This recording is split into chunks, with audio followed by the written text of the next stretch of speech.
Welcome back to Mets Daily, your number one home for daily Mets content on YouTube. We appreciate your support of the channel. Make sure you hit that subscribe button. We've gained over 200 subscribers the last few days. Share it with your friends, your family, your dogs, your cats, your turtle. Tell them all to hit subscribe and make sure you hit that thumbs up, baby. 2 thumbs up. Ebert and Roper, they help the channel. We appreciate it. Fireworks going off. We love to see it.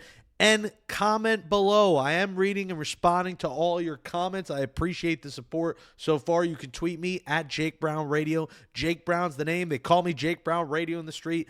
Mets diehard fan, media personality is the fancy name for it, for what I've done. Hosted Amazing But True in the Mets Magic podcast. Cover the Mets for a long time. I'm at the ballpark 50, 60 times a year. And I love this franchise. I love this team. And I enter today on Thursday, January 16th, 2025, after a great night out in Philly at the Knicks-Sixers game, watching a Knicks win, thinking that, I'm going to talk about the Mets promotional schedule today. We're going to talk about all the good promotions, the bobbleheads, the hoodie, the camo, the Hello Kitty bobblehead, and I will talk about those towards the end of the show briefly, but I think we all know the topic at hand, because if you woke up late or you woke up, you're having your coffee, you're at work, or you're at home on your laptop, you saw some news that was franchise altering. For many, not the happiest way. For me, I will sleep fine. And that is the Mets potentially pivoting now from Pete Alonso, the franchise first baseman for the last 6 years, and he might be on the move somewhere else. After this long free agency debate, should they sign him, should they not? Here's an offer. We gave you a 7-year offer last year. You said no. He goes out and hires Scott Boras. They can't figure out a number that makes sense for both sides. Well, Andy Martino says that this could be the end. Martino from SNY tweeting, the Mets have pivoted to plan B post-Alonzo. They now consider it the most likely outcome that Alonzo will sign elsewhere. They add Winker, which we'll talk about, and will add a reliever, possibly a top one. This is a similar approach to what the Yankees did post-Soto, spreading funds around on the roster. Holy moly, Batman. An era in Queens that was memorable with Pete Alonso. 6 years, everything he did for the New York Mets. 226 homers, 586 RBIs. The LFGM, Polar Bear, everything he did in the community. And now it might be over. So let me preface what I'm about to say with this. If it is over, which I still think there's a chance, late February, early March, he doesn't get a deal elsewhere, and he'll, agree to a 1-year deal or finally bring the price down. He might be back a Met. I don't think this completely closes the book just yet. But if it does, let me say this. First off, thanks for the memories. It was incredible. I think he gave us some awesome moments. I think we had a lot of fun watching Pete Alonso hit home runs. The pumpkin this year, the LFGM chant, the humping of the dugout rails, the home run king 2019 as a rookie and kind of stepping out on the scene as, a star off the bat. And then he capped it off with the homer in Milwaukee. Just remarkable moment, euphoric. I was at the watch party at Citi Field, and it was one of the most euphoric sports moments of my life because it was a guy that you didn't expect it from the year he had to do that. So if this is it, thank you to Pete Alonso for the memories. Thank you for your 6 years with the Mets. Now, let me get to my point. The Mets will be just fine without Pete Alonso if this is the case. I know it hits home. I know it's emotional. I know you've loved watching him if you're a Met fan for these past 6 years. But here's the reality of the situation, guys. The Mets gave every chance to Pete to come back here. They tried to get him on that long-term deal, which I'm sure he regrets every day not signing. He went out and got a new agent, a super agent, in Scott Boras, hoping that he would get paid to the max this offseason. And the Mets offered him this offseason deals, and they could not come to a number that they could agree upon. Meanwhile, Christian Walker signed for $20 million a year, who arguably had a better year than Pete Alonso. But Pete was asking for nowhere close to that low of a number, to $20 million. So the Mets are saying to them, Boras, Alonso's camp, we need to figure out the rest of our offseason. We still need a bullpen. We still need another bat. We might need a starting pitcher. We need to complete our roster. We have the money to do it, but you can't hold us up any longer. So yesterday you heard the reports of, hey, we're going to set a deadline on this. And then you wake up today and 10, 11 a.m., you hear about Andy Martino saying it looks like they're going to pivot on. Now, this could be a tactic to get them scared, and maybe Alonzo comes to agreement. The other report was that the Blue Jays now are interested. How about that? You get the Vladdy rumors yesterday. Now the Blue Jays interested in Pete. Maybe make Vladdy third baseman for 2025, Pete first or first in DH. We'll see. But now you hear it's like a game now. But let me say this. The Milwaukee moment, the homer, incredible. Pete Alonso had a terrible 2024 season. If you watch the Mets religiously and every day like I did, you watched a guy fail in the clutch almost every time for 6 months. And yes, he came up big when it mattered most and postseason mattered. But for 6 months, he was a 232 hitter with runners in scoring position, and he hit under 200, the Mendoza line with the bases loaded. There was no one less clutch than Pete Alonso in 2024. And this is a what have you done lately for me league. So same as Jeff McNeil. When we talk about Jeff McNeil, we acknowledge that 2022, he was the batting champ, but we acknowledge he's fallen off a cliff since then. So we can do the same for Pete Alonso. We can acknowledge the great years and the great moments, but the last 2 years, in some ways, he's fallen off a cliff. He's a 30-year-old first baseman who was not good last year. And I get it. He hit 34 homers, drove an 80. I get it. He put up decent numbers. But for his standards and for the money and contract he's asking for, that ain't good enough.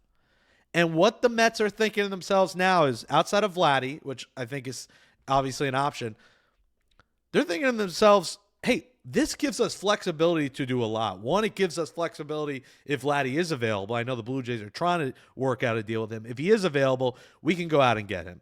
If not, we can go out and get maybe a Yandy Diaz or Josh Naylor or the Japanese first baseman next winter. It gives us flexibility to do a lot of things, whether that's internally, whether that's Clifford in a year, whether that's going out and get someone, and I'm going to talk about that now. This gives them the option to do that. So I don't want to hear Stearns, you're an idiot. Cohen, you're an idiot. How do you not bring back the homegrown guy? The Mets try to get a deal done. Boris Alonso got greedy. That's the reality of the situation. He did not perform in 2024, and the Mets decided to move on. And I honestly don't think the lineup is that worse without him. If you look at what he did in 2024, he wasn't a reason that they got as far as they did. Outside, of course, the homer in Milwaukee. He's not the reason that they made the playoffs. It was everyone else around him. So I think the Mets will be just fine here without him. Now, your argument is, what do you do to replace him? So let's talk about that. The list is obviously not great, but there are some great names on this list. First, Vladimir Guerrero Jr. Now, if you want to do it for 2025, which is what we're talking about, you'd have to make a trade. That probably means trading Acuna, maybe a Mauricio, who's reportedly not going to be ready yet for spring training as he tries to work his way back. You know, it's got to be a pretty big package to get him, and you're not sure the Blue Jays are going to do it. Blue Jays want to put fannies in the seats, so they're thinking about Vladdy in the lineup, and then if he goes in free agency, he goes. In my opinion, the Blue Jays farm system is not great. I didn't mention it yesterday with Vladdy, but Vladdy's got a younger half-brother that's in the Mets organization. So I do think he would want to play here, and I think he saw the money that Soto got, and he's thinking to himself, I'd rather go to free agency. Like, I could get a lot more on the free agent market. Why am I going to sign an extension and not have teams court me next winter? He saw what that did for Soto. The second name on this is Anthony Santander. Apparently could be open to a short-term high AAV deal. Now, what the issue with Santander is that, you know, he only played about 11 games at first base in his career. So you might have to shift some guys around here, or you play Santander first. You see how it works. Listen, Alonzo wasn't a Gold Glover. You might lose out defensively, but you get your 40-homer guy. He hit 44 last year. You get your power hitter in the middle of that lineup. So Santander is intriguing. Alex Bregman, I put on the list, but I don't see it happening. He would have to play third. Vientos would probably have to move over. Bregman doesn't seem to want a short-term deal, and I don't see David Stearns giving him like a 5 or 6 year deal.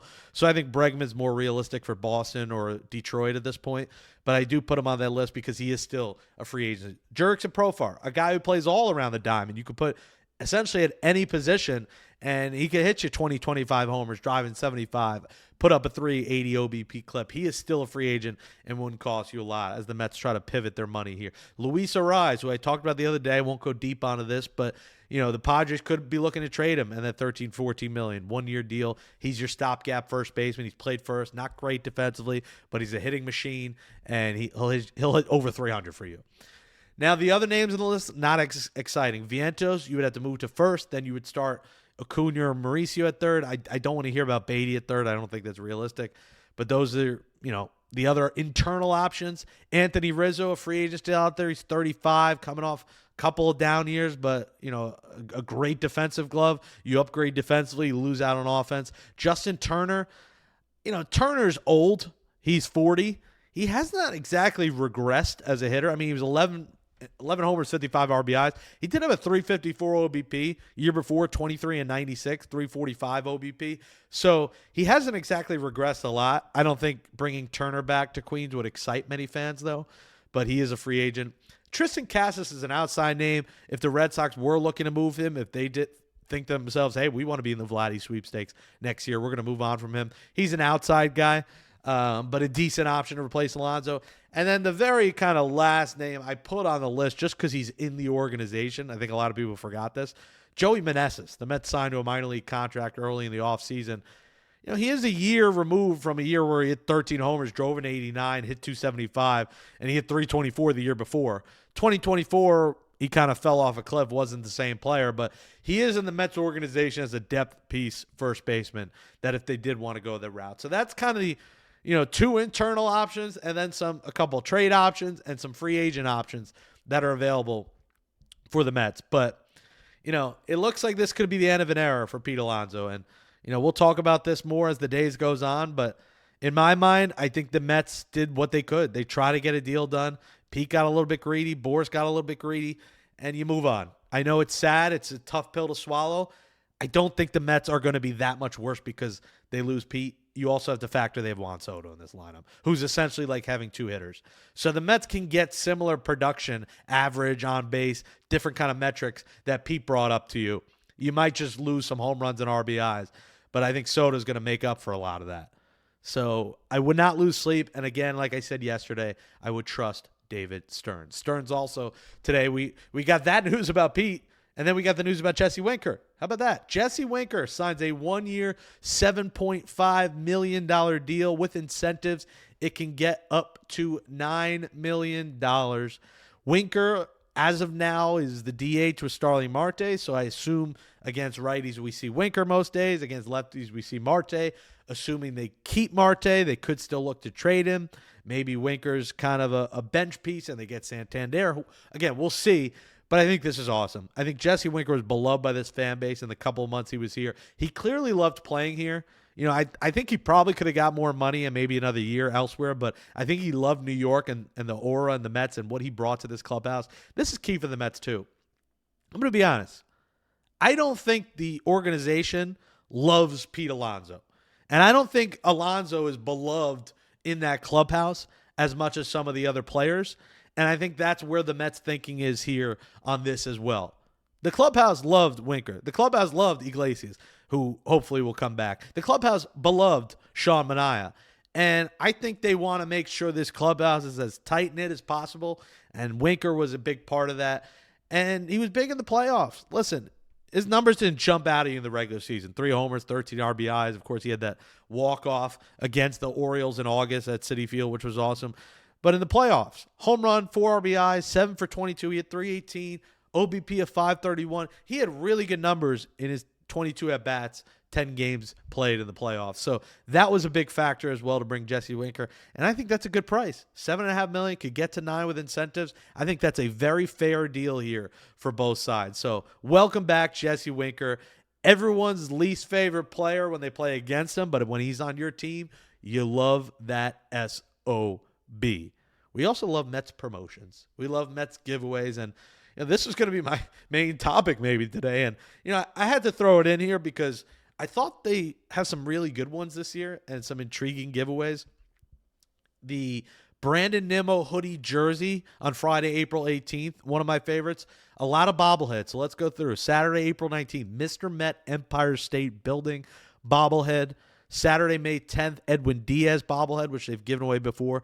A big one. Sunday Night Baseball against the Dodgers, Mark Vientos bobblehead. A whole weekend of Hello Kitty bobbleheads at the end of May, beginning of June. A David Wright bobblehead the day after his number gets retired on Sunday, July 20th. A Francisco Alvarez bobblehead on August 2nd. a Juan Soto bobblehead. That's going to be a big one on Saturday, December 16th, August 16th. Saturday, August 30th, another Francisco Lindor bobblehead. Saturday, September 13th, a Mrs. Met taxi cab bobblehead. So a lot of cool bobbleheads. Some cool jerseys, a Clay Holmes hockey jersey. A little soon for a Clay Holmes giveaway, but that's fine. A Sean Manaea camo jersey on Memorial Day is a cool one. The bucket hat we got in there. So a Juan Soto replica jersey on Thursday, July 3rd.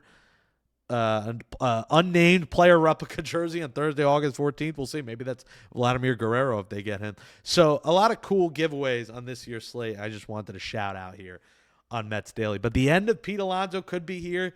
You know, cry if you got it today, but move on and realize the Mets will power through this. They will get a first baseman. They will make things happen. The team is not incredibly worse because they lose Pete Alonso. It's time to pivot. That pivot isn't just Jesse Winker. There will be another bat here. Mark my words. It's not Winker or Iglesias and they're done. They're going to get bullpen pieces. They'll probably try and get Tanner Scott. They are in the running, reports for Tim Hill, the lefty, which would be great. But believe in Stearns that they will pivot in the right way. And now they are, at least, if they move on from Alonso, have a shot at Vladimir Guerrero Jr. I'm Jake Brown at Jake Brown Radio on all social media, TikTok, Twitter, Instagram. Hit that follow. Subscribe to my YouTube at Jake Brown Radio. Smash that thumbs up if you're watching us right now on YouTube. There's the fireworks. Subscribe to Mets Daily. Share Mets Daily. Share the channel with all your Mets fans, friends, and family. We appreciate the support. We're 1 week through. We're doing well so far, but let's keep the momentum going, and we'll talk more tomorrow. Maybe we hear more about Pete. Maybe the Mets pivot to someone else. I think we have an exciting couple of weeks ahead as the Mets try to complete this roster, as we're about a month away here, a little less than a month from pitchers and catchers right around the corner. Thanks, everybody, for watching Mets Daily, Thursday, January 16th, 2025. I'm Jake Brown at Jake Brown Radio, and we'll see you tomorrow on Friday. Thanks for watching.